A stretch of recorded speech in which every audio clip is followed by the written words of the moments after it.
Hi, my name is Erica, and I never really made a YouTube video before, but the Holy Spirit keeps telling me to tell my testimony and start making videos about all of the supernatural things that's been happening to me. I get a lot of dreams that I know are from God, and I don't want to keep them to myself anymore. I don't think that that's right, and I feel like I need to share them. I don't know if anyone will watch this, but just in case one person does, if it helps you at all, because my walk has been very tough. I completely changed my life, who I am. It's been crazy. It's been a crazy life, and I'm so happy that I found God and I was able to get away from all of the darkness. So I was born to a mother that had drug problems, and she loved me, but she didn't raise me. I mean, she was so addicted to the drugs that she didn't pay attention to me. And when I was 2 years old, I had to get up in the morning by myself, make my own breakfast, dress myself. She would still be sleeping. And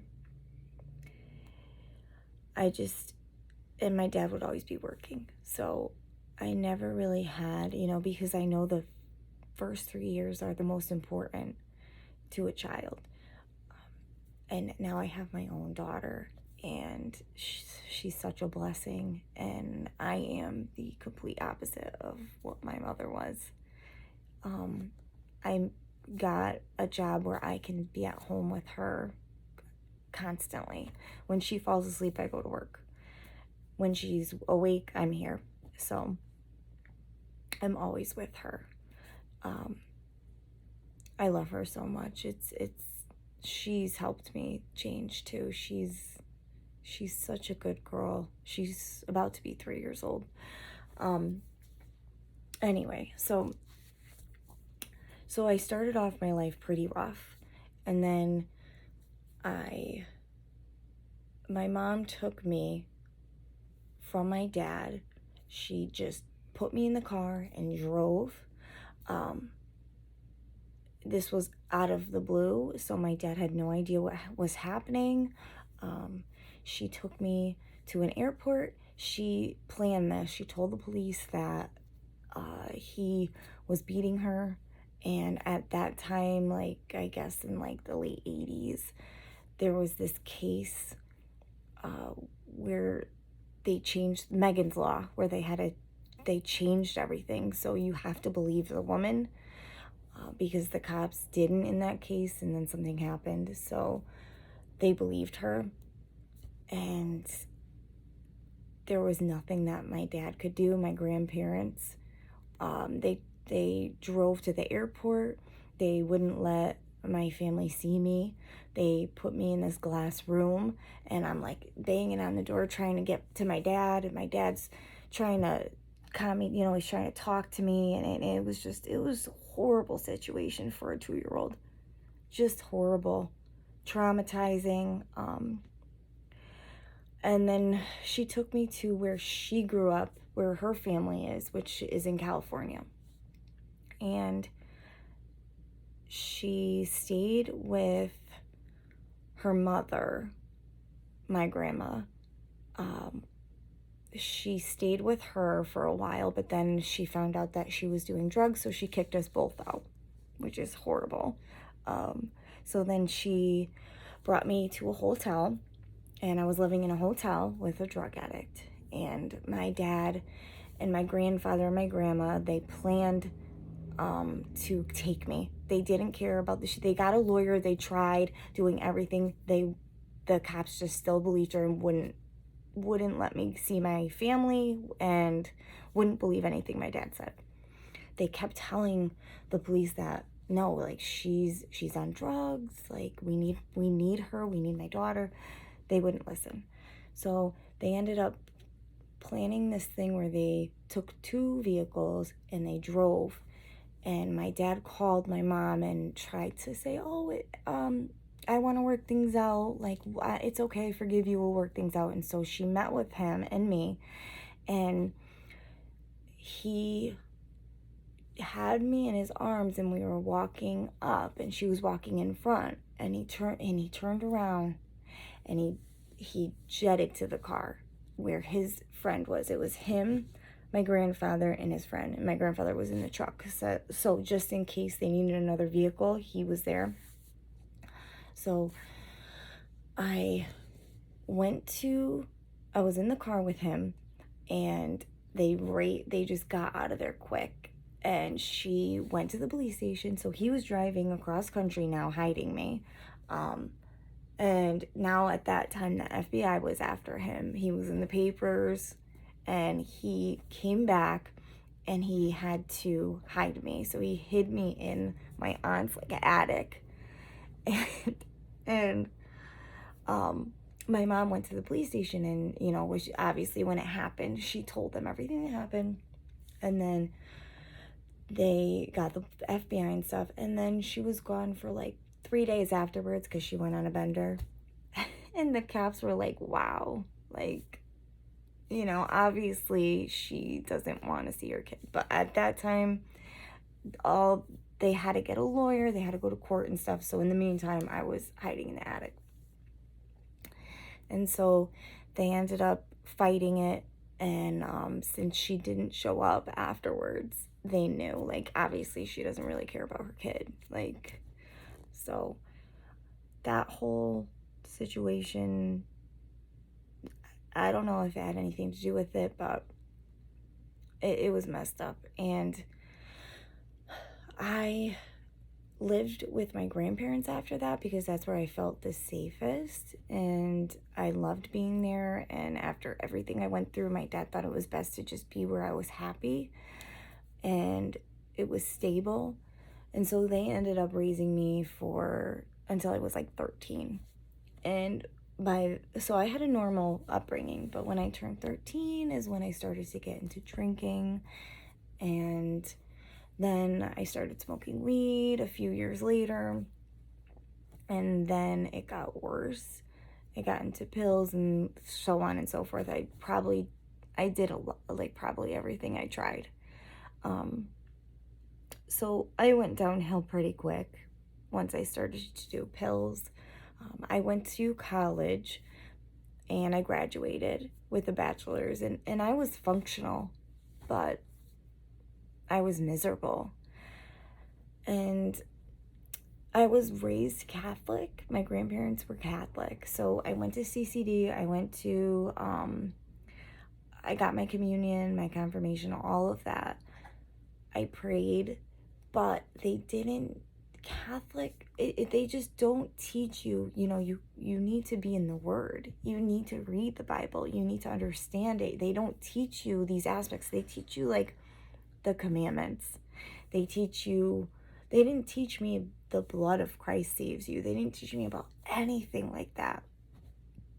And, they also had me apologize and confess my sins to a priest, to a man, and not God.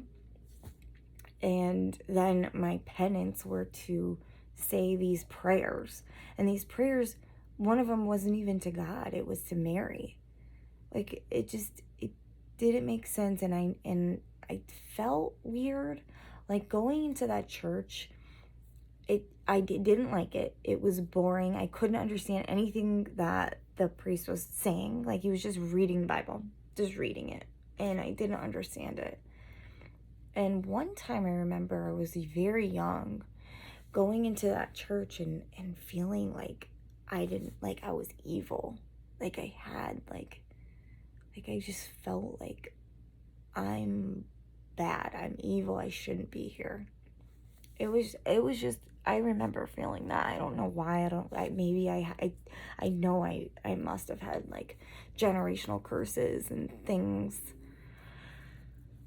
like demonic things around me that happened to me throughout all of the first few years of my life. My dad and my mother fought a lot. That she would hit him. It was just a bad environment. So after that, I went to college and I took classes about evolution and things like that. And that completely turned me away from God. Watch out for colleges, because the way they're teaching is, it completely goes against God, and it makes you question everything. It makes you question God so much. And who really knows? I didn't dig these bones up. I didn't, do the research myself. Who knows? History is his story. So they could be telling us a story. We don't even know. We have no idea. Like all that technology they found, thousands of years ago. How do they have that technology? It doesn't make any sense. They aren't telling us stuff, and they're doing it on purpose to get us away from God. Because I think the times of Noah, before the times of Noah, there was technology and stuff like that. And that's why they're saying in that end times, it's going to be just like the days of Noah. Everyone is evil. When evil is good and good is evil, which is what we're seeing now, morals are gone. God is completely gone out of schools and everywhere. Then COVID, with everything of that, it's just, this world is getting so lost. And I really hope Jesus comes soon, because he's got to get his church. This world is getting really tough to live in. You're just seeing so much horrible things. The child trafficking and all of that. It's just so sad, this world. Hearts are hardened. People don't care about anybody but themselves and getting ahead. And it's like, this life doesn't even really matter. The material stuff, everything in this world, it just doesn't even matter. This world it's gonna be gone. Our life is so quick. If you look back at your life, goes by quick, and then you have your afterlife, and that's forever. And a lot of people that go to heaven, they say that they don't even remember their life. When they died and went to heaven, they don't even remember their life. When they're up there, they just glorify God, and they love it, and they're happy. So don't get too caught up with stress and worries and stuff of this world, because it's not important. It really isn't. And if you trust God, he'll get you through anything that comes your way. Just trust him. I've been learning that. It's been hard. It's been very hard to trust God, because I always was in control. I was always a control freak, and I wanted to be in control of every aspect of my life. And learning to trust God with everything was hard at first, but it's easier now, because he's proven himself so many times to me. Like, he's given me so many blessings that I'm not even worthy of. So let me get back to it. So after college, I was pretty bad into drugs, and my dad found out. At this time, my dad got remarried. He still is married, just my stepmom. They had 2 boys, which are my brothers. At that time, they were very young, and they found out that I was on drugs, so they made me go to rehab. And at that moment, I was so upset that they found out, and I just felt so lost and just bad about myself and ashamed and guilty and all of those feelings. And every time something happens that's bad, God turns it around to good in my life. Every time. I failed out of nursing school 2 times. And I'm good in school. I'm very, very good in school. I always have gotten A's and B's, high school, college, everything. But for some reason, in my nursing school the second time, I was doing great. And I was on a 2-year program. And I was about to graduate in like 4 months. And I got dumped by a guy and was so depressed. I didn't even want to get out of bed, which is just hearing myself say it's so embarrassing and so crazy, like so dumb. But everything happens for a reason, because now I am so happy that I didn't, because my husband is now, he owns his own business and he's doing great. And my job, I only work 3 nights a week, and I'm able to be with my daughter constantly. So if I did do nursing, I would have been so stressed. When I was in school, I was so stressed. It's stressful. I would have had to work long hours, and then, who knows if my husband would have done his business, because I would have been making enough money. So everything just works out. And especially in my state, they make you get the jab. So I would have had to do that or quit or find another profession. So it worked out perfectly. So then I went to rehab, and I found God there. I took a class there, and they make you write a letter to God and have him answer you.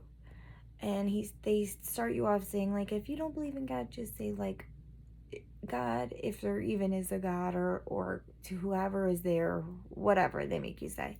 So I would say, dear God, if you're even real, and then write to him. And then he'd write back. And the words of how he would write back just flew out of my pen, and it just got me close to God.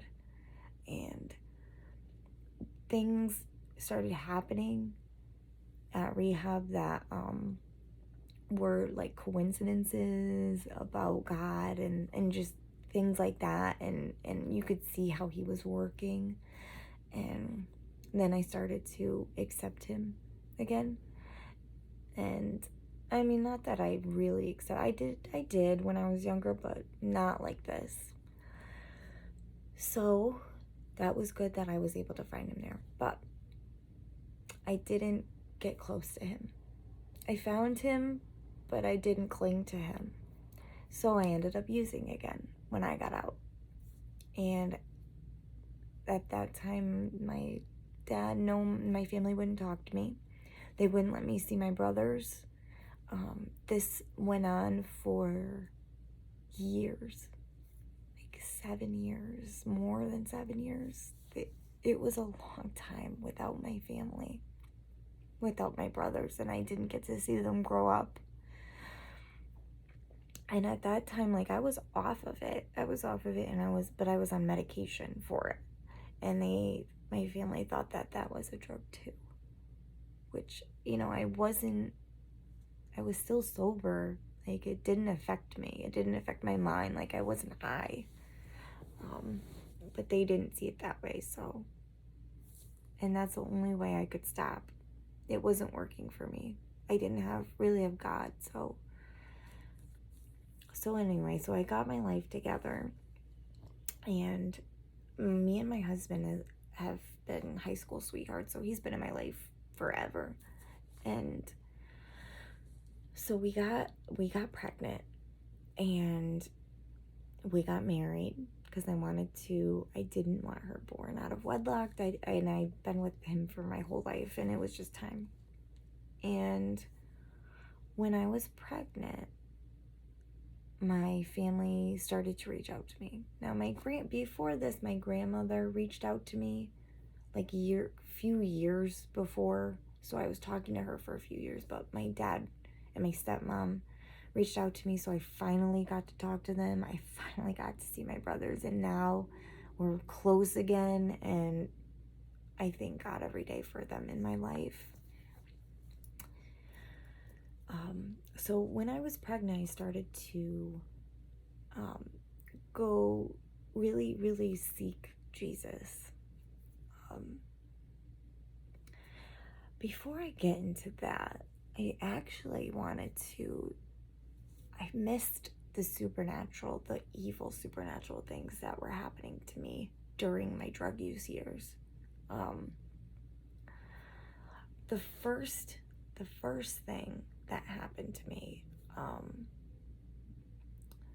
was I had an ex. So me and my husband, we were on and off early on. So I met someone else, and I stayed at his house, and he told me that he did this satanic ritual when he was young in Puerto Rico, like for money and stuff like that. And then he told me how he went to this church in Puerto Rico, and they said that even when he was a child, they said that they saw demons all around him. And then he taught me a lot of stuff about the Illuminati and all of that. That's how I got into all of that stuff. And he started to research the demons and summoning them and things like that. And he would have supernatural encounters with them. They would pull him by his feet out of his bed. He couldn't see them, but he would say Jesus' name, and they would let go. So one night, and he would do the drugs with me too. So he was into all of that with me. So we had no protection. We had no protection from Jesus. With Jesus, he wasn't covering us from any of this evil. So one night I couldn't sleep because he was snoring. So I went downstairs and slept in that bedroom. And this guy he obviously is psychotic. Something's wrong with him. He's evil, because what he did that night, who does that? So first, let me tell you what happened. So I was laying in this bed trying to fall asleep, and it was dark, but you could see the window and the moon shining through, so you could kind of see my bed. And I was hearing footsteps go around the bed. And at that point, I was so scared. I was so scared I didn't want to get from under the covers to run out. So, and then I felt it, or I heard it moving, like things on the table. And then all of a sudden it felt cold, like in the movies. You know, it gets cold in the movies when ghosts come around? That's true. It got cold. And ghosts, by the way, aren't ghosts. They're demons. Even if it's your loved one, or even if it's a little child or old grandma you're seeing, it's not. It says in the Bible, do not talk to the dead, because they're not. It's not them. These demons, they're here. They're on a different dimension. So they see everything. They know your family members. They know everything.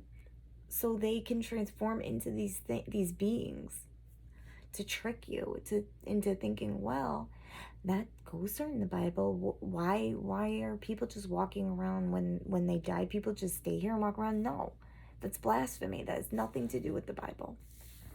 So anyway, so I felt freezing, and then I I see, like, I had the blanket, okay, so I had the blanket like this, right, on my leg. And then I see it, like, it was like this. And I see it and I feel on my leg, like, it go down. Like, so it's like this, right? And then I see it go like that and touch my leg. I have never felt that scared in my whole life. In my whole life. I was terrified, like, in shock, like couldn't move, scared. I was like this the rest of the night until it got light outside. And then I ran out to tell him what happened to me. So I find out years later from his ex that he told her that he did a summoning of a demon that night. So it would scare me and make me sleep with him. Now, I was so terrified I couldn't sleep by myself. I slept with him every single night. Isn't like how horrible and evil must you be to do something like that to someone? So that was my first thing. Now at that point, I started to get into the Illuminati and then kind of get into UFOs and aliens and stuff like that. So I would have these dreams or some more than dreams, because I was half asleep, half awake. Like, I would get the paralysis, the sleep paralysis, and that I don't think is a medical thing. I think that it's demons holding you there. Like, when you feel pressure on your chest, that's a demon too. And at that time, I didn't think to call on Jesus. So I would one time I felt my body start lifting up, going towards the window, and I couldn't get out of it. And I finally just snapped out of it and like woke up or whatever, but I like couldn't move. And I finally like pulled myself out. So these types of things were happening to me. So I go and live with my aunt and her fiance and my cousin. And because at that time my family wasn't talking to me still. So I go and live with them, and they just bought this house. And it was an old house. And so at that time I was sleeping in the living room on the couch. And I started hearing stuff in the kitchen every night. Every night I would hear stuff. And I would hear moving things and banging and keeping me up all night. And then I started to like get used to it and just be like, oh, I wish it would just stop so I could sleep. But then one time I heard it breathing, and that scared me. I think that's the point of all of it, just to have, so you have fear in you. They want you to be scared. So, and I said I can't sleep here anymore. It's too scary. Like, I can't sleep here by myself. So I think that's when they moved me upstairs. I think they like cleaned out a room or something. So I moved upstairs, and I kept feeling like someone was watching me, and I thought it was, I kept thinking, oh, my aunt's fiance is just there, like joking or something like that. And I would keep turning around. And it was weird because my aunt, before I even would tell her this, she told me she feels like someone's been watching her and she thinks that it's him. I'm like, that same exact thing has been happening to me. And then I started I got a puppy. I still have him, Bradley. He's a Pomeranian. He's so cute. And when he was a puppy, he would just stare at like a corner of the room. And I have videos of all this, and it was like, it was so long ago that I don't have them anymore. I wish I had them. He would just stand there looking, just staring. And then he started to growl at it and back away, like it was going towards him, and he would be growling and staring and backing away. Like, he would do this a lot. So I just thought it was a house being haunted. Oh, and then I started to hear like whispers in the house, like up the stairs, like in the room. I would hear like these whispers, and I thought it was just, oh, just a ghost, oh, like, that's cool, let me, like, it was just interesting to me. So we got a ghost kit and like all that stuff, and I had my friend come over, and we were like using this ghost like EMP or something, and like we were doing that into the room that had the whispers, and we turned off the lights so it was dark, and we did it at night. And all of a sudden, right in front of us, we hear like a footstep go bang right in front of us. We both screamed and ran downstairs. After that, we stopped doing it. So I did experience a lot of just evil supernatural things, which, and then at that point I knew there was something else, you know there was something else. There had to be something else. It wasn't just you live and you just die, which I thought that's what happened. So then go back to I was going to God. I'm pregnant and I'm going to seek Jesus. So I start reading my Bible. I get really close to Jesus. I get baptized. I learn a lot. I get wisdom. And I started to ask God for dreams, because I was seeing like a lot of people having like rapture dreams and dreams about end times and stuff like that.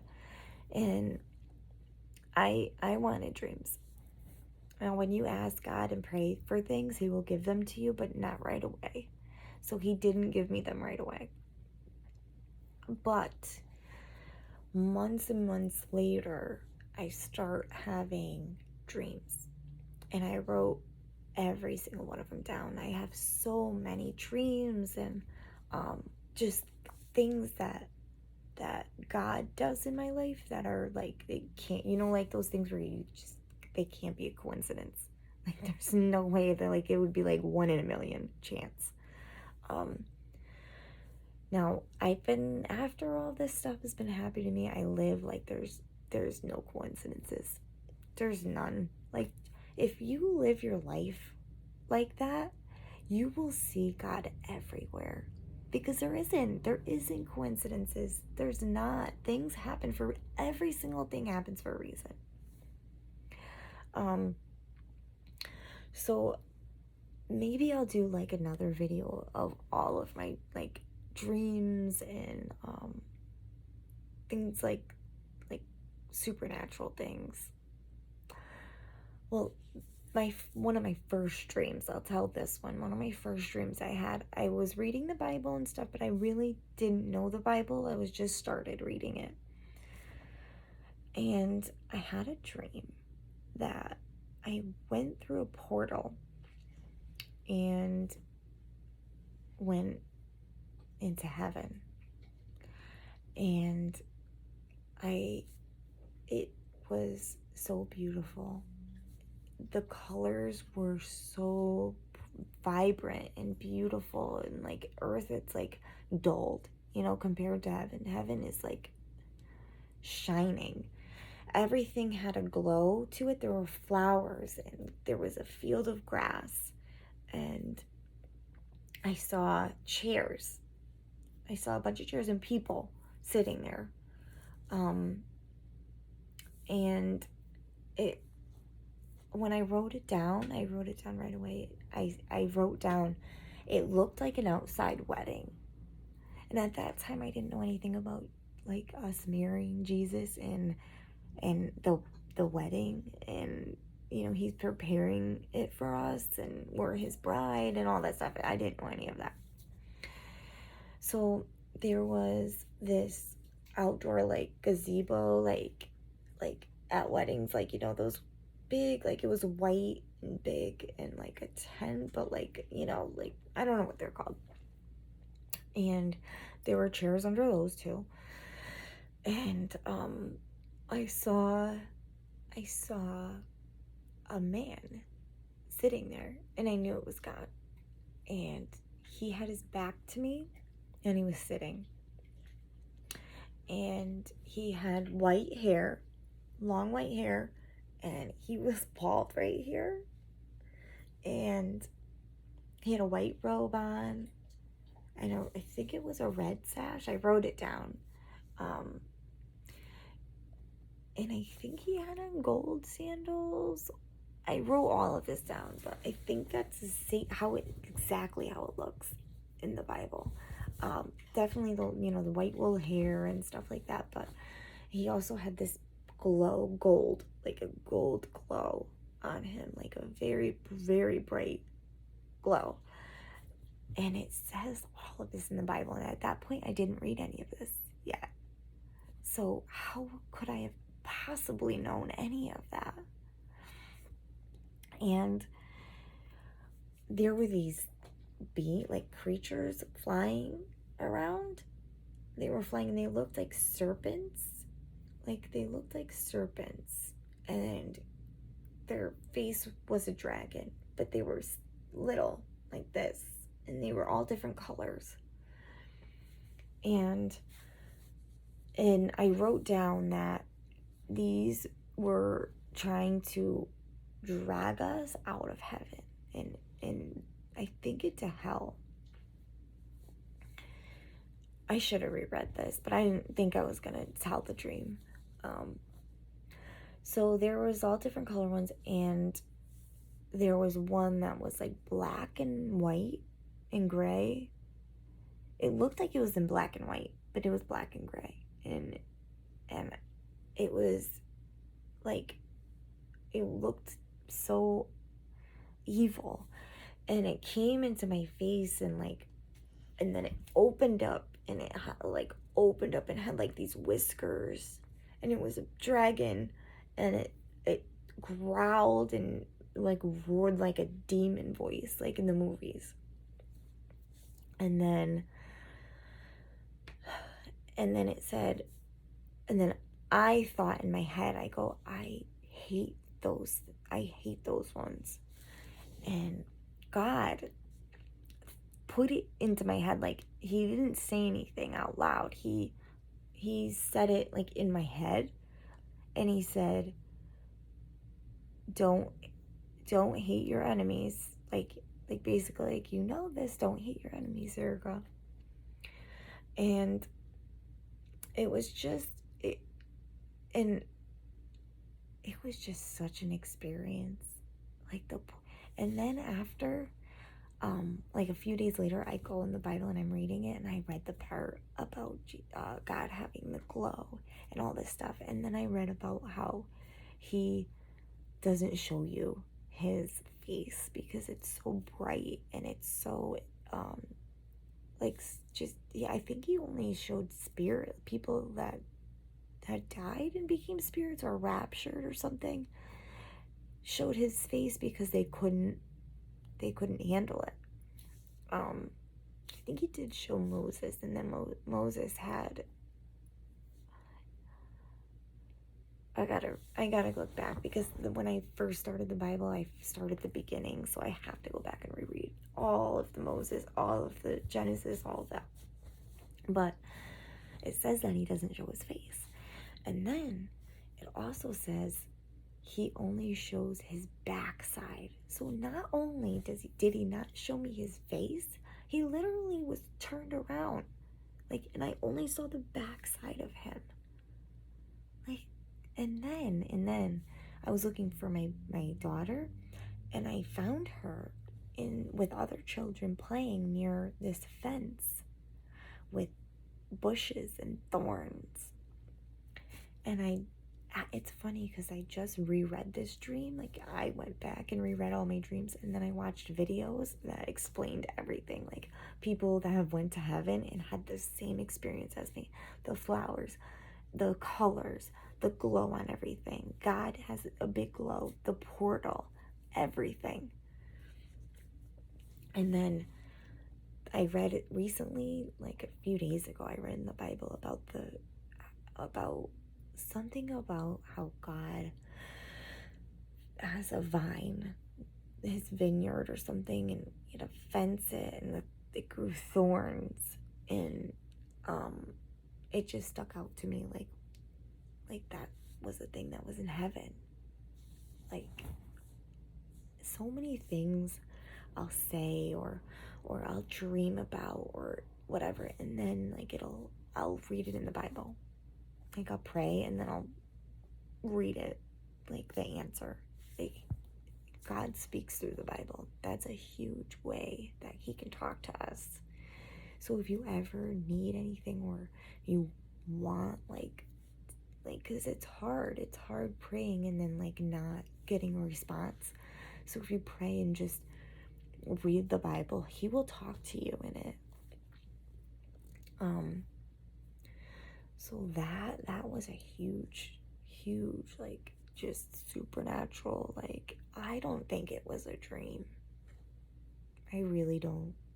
That had to be. I had to have went there, or God had to have placed that dream in my head or something, because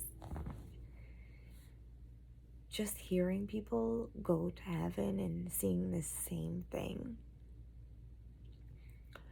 But I have so many others, especially about the church. I had like 4 dreams in a row about the church, and I didn't even know what it was about until I recently reread it, and then I watched a video. Like, in these videos I watch, don't say anything about anything. It's just, I will watch a random video, and I always watch videos about like testimonies and supernatural things, or stuff like I watch certain preachers, and I watch I've been getting into these testimonies. Maybe I'll put the link below, because the ones about going to hell, I've had dreams that I went to hell too, and it's the same as other people's, and it's the same as the Bible. So I asked God for dreams, and he gave me them. I had so many. I had dreams about Jesus. I had a dream that Jesus walked me through heaven.